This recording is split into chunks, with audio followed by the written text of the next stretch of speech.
Nagyon szép középső futás, eladták, mintha... Második és olyan durván 30 yard. Ambrus felé dobják, kijön az első szerelésből, kijön a másodikból is, és Ambrus még mindig talpon, Ambrus a 10-esnél, az 5-ösnél, touchdown, Guardian!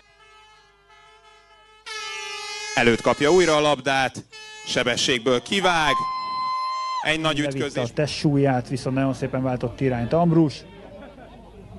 Így hozott még 2-3 yardot, harmadik és 2-3. Most újra a támadófal, Ambrus kapja, azt ne...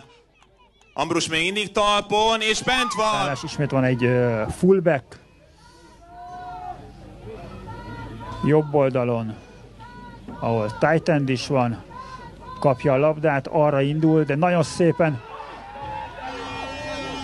jobbra. A kulcs jelenet az volt, hogy a berobbanó 9 Ambrusnak adja a labdát Györki, Ambrus középen megtartja. Ismételten Ambrusnak kapta a labdát, Ambrus középen megfutja a förzent. Ismételten egy belső futás, nagyon szépen kivágott.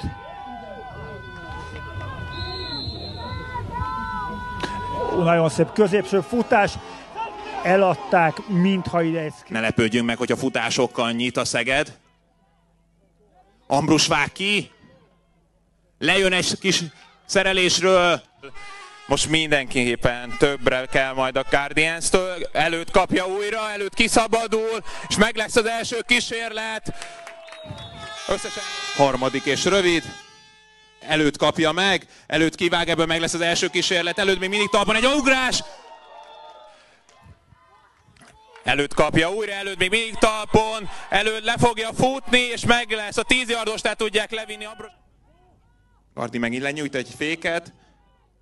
Eldobja Ambrus előtt, le is húzza, és Ambrus még mindig a talpon. Ki kéne lépni Ambrusnak. Lenyújtják elődnek a féket, végül ő kapja meg. Megpróbál betáncolni. Szép lábmunka.